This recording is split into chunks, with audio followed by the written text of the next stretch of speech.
To approach these mechanical phenomena, we looked at the theories of chaos, fractal distributions, and their relationships with traditional science. There were many avenues to explore, and their purely theoretical aspects and metaphysical conclusions were to be treated with caution. Since that time, several scientific articles have discussed the notion of tensegrity. This concept of tensegrity undoubtedly threw light on our understanding of how organs slide together. The Americans Buckminster Fuller, an architect, and Kenneth Nelson, a sculptor, both worked on macroscopic structures and designed buildings and sculptures with common characteristics. The basic concept is that the forces applied are transmitted to all the elements of a structure composed of long articulated girders linked by pre-stressed elastic cables already under tension. The principle is an architectural system in which the structures are stabilized by an equilibrium between the opposing forces of compression and tension, thereby allowing shape, solidity, multidirectional movement and independence from gravity to be conserved. Structures established by tensegrity are not stabilized by the resistance of each component part, like a column resisting gravity, but by a distribution and equilibrium between the mechanical stresses throughout the whole network. Such structures are therefore multidirectional, stable in all directions, and independent of gravity. These forces stabilize the structure through their equilibrium. But most importantly, all the forces are subjected to all the structural elements, with the result that the slightest increase in tension on any one of the elements is transmitted to all the others, even those the furthest away.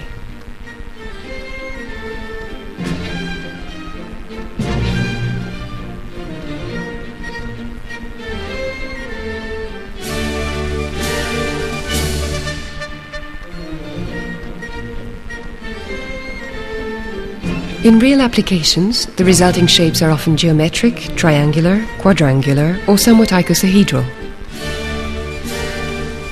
It is essential to grasp that in order to fill space, living structures obey the forces that make them take on various shapes. It would seem that the icosahedron is the optimal shape for occupying space with the most minimal arrangement. In fact, nature frequently applies rules of self-assembly when creating natural triangular, polygonal, or spiral motifs. At the molecular level, as in the collagen molecule, recent research has demonstrated that long-chain amino acids fold into a helix, become stable thanks to the equilibrium between the attractive forces of hydrogen bonds and other forces allowing proteins to resist compression. This sets up sequences which behave like flexible joints. At the cellular level, Dr. Ingber discovered the intracellular armature, an internal mesh composed of fibrillar elements arranged haphazardly but ensuring the fundamental role of restoring the original shape once the pressure is released.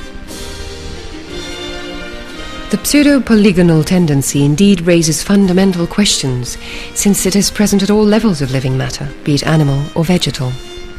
Through the importance of physical forces such as osmotic and electromagnetic pressure, it would seem to be the preferential system of construction that nature has developed during evolution. We should pay homage to D'Arcy Thompson, a humanistic Scottish biologist of the 19th century.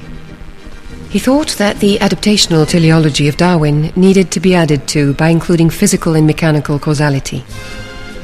Convinced that neither chance nor destiny could account for the stupefying diversity of biological shapes, the unquestionable unity of organisms and the limited number of living forms, he incorporated physical forces into a theory accounting for the multiplicity of natural shapes.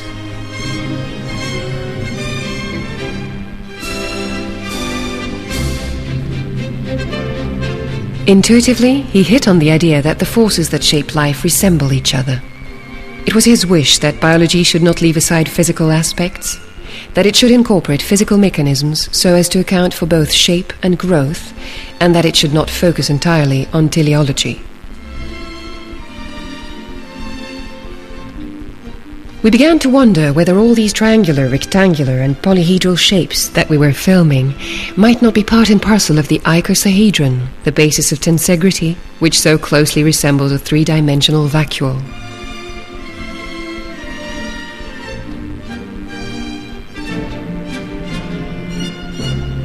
These highly efficient, flexible, pre-stressed fibrillar architectural shapes, associating great mechanical resistance and optimal sparing of matter, are no doubt helped by their capacity to take on various shapes that are more stable and adapted to sliding between each other.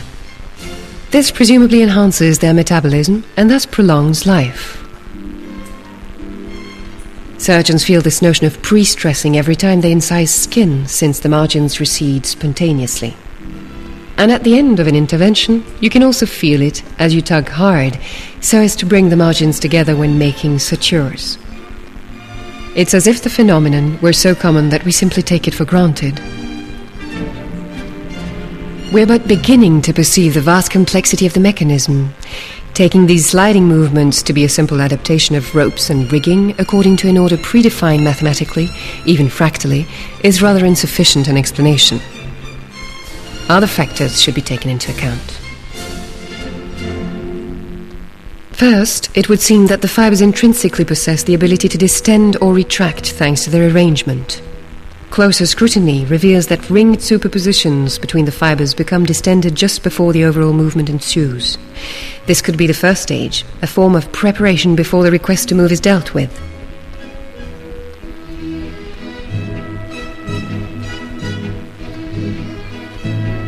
To respond to the direction of the stress, the biomechanics of the microvacuoles are assisted by the added capacity of the fibers to migrate around a nodal point, itself encompassing another fiber.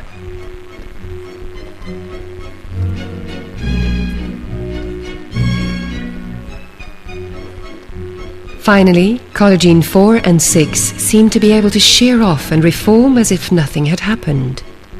They also seem to be able to dissociate into several parts, just like the hydra-headed monster of mythology, meeting any and every request to morph mechanically in space. This ability of matter to organize itself spatially offers an infinite potential for movement.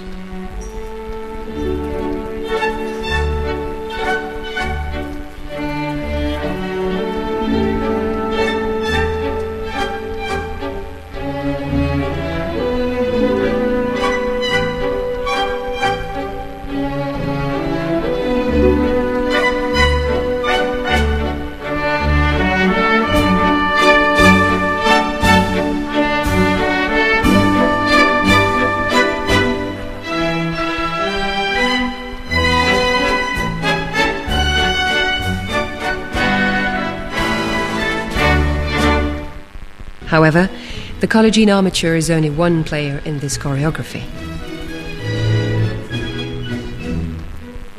The permanent lubrication by glycoaminoglycans through these diaphanous veils, where the drops are reminiscent of morning dew, is omnipresent, as is the migration of liquid within the fibers, suggesting that hydraulic mechanisms must play a decisive role here. The appearance of bubbles and bursting whenever a structure meets the atmosphere or during traction signifies the existence of a pressure equilibrium. Moreover, one should not overlook the importance of these glycoaminoglycans, which are at different concentrations according to the location in the body.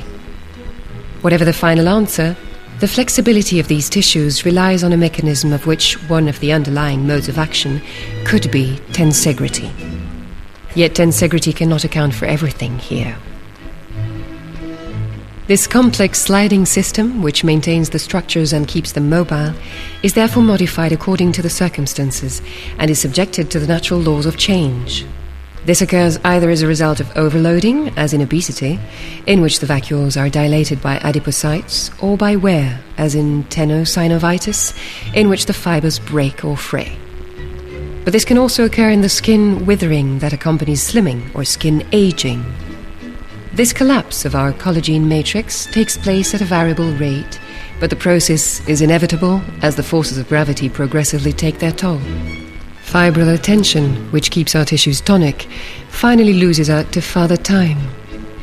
Once again, entropy is the ultimate winner.